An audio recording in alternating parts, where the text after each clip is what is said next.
গাড়ি থেকে নেমেই ফুপুর সাথে আলিঙ্গনে যেন ২৬ ঘন্টার জার্নির ক্লান্তি ভুলে গেলেন ফুটবলের সুপারস্টার দেওয়ান হামজা চৌধুরী।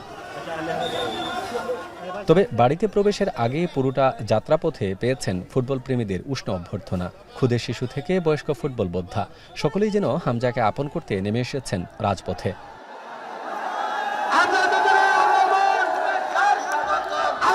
কিছুক্ষণ বিশ্রাম নিয়ে এমন স্লোগানে স্থানীয়দের সাথে শুভেচ্ছা বিনিময় করেন হামজা। স্থানীয়রা হামজাকে নিয়ে তাদের অভিব্যক্তিতেও সীমাহীন উচ্ছ্বাস প্রকাশ করেন। উইগানের খেলার দাজ আর বাংলাদেশের খেলা অনেক পার্থক্য। আমরা ভাগ্য গুণে ওনাকে পাইছি।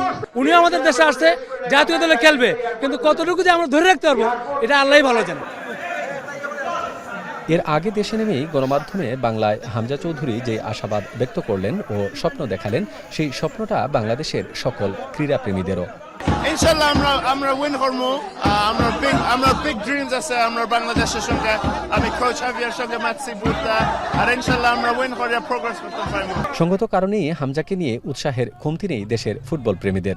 হামজাকে বরণ করার আনন্দে রং খেলায় মেতেছেন বরণ করতে আসা ক্রীড়াপ্রেমীরা। সিলেটের অরিজিন যার, সে আসতেছে। আজকে সে আসলে হয়তো বাংলাদেশের ফুটবল টিমটা একটা সময় দেখা যাবে একটা ভালো পর্যায়ে পৌঁছাইছে। বিমানবন্দরে নামার পর ইমিগ্রেশন শেষে হামজাকে উষ্ণ অভ্যর্থনা জানিয়ে বাফুফের কর্মকর্তারা বলেন, বাংলাদেশের ফুটবলকে এগিয়ে নিতে বাফুফে বদ্ধপরিকর। ইতিমধ্যে আমরা হামজাকে পেয়েছি, ইতালির একজন প্লেয়ারকে পেয়েছি। আমরা ফুটবল নিয়ে কাজ করতে আমরা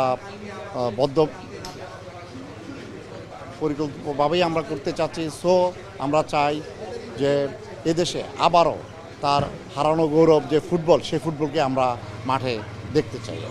একদিন হবিগঞ্জে থেকেই মঙ্গলবার রাতে ঢাকায় ফিরবেন দেশের ক্রীড়াঙ্গনের টক অব দ্য টাউন। এরপর ভারতের বিপক্ষে ম্যাচের জন্য প্রস্তুতি শুরু করবেন হামজা চৌধুরী।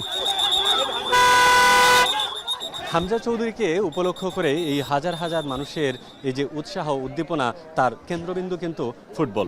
সেই ফুটবলকেই যদি বাংলাদেশের নিয়ন্ত্রণ সংস্থা বাংলাদেশ ফুটবল ফেডারেশন একদম প্রত্যন্ত অঞ্চলে সব জনসাধারণের কাছে পৌঁছাতে পারে, তাহলেই কেবল হামজা চৌধুরীর আগমন অনেকটা সার্থক হবে।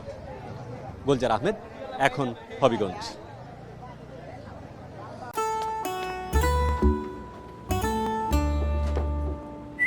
এই ঈদে জুয়েলারি ক্লোদিং এ বিকাশ পেমেন্টে ডিসকাউন্ট।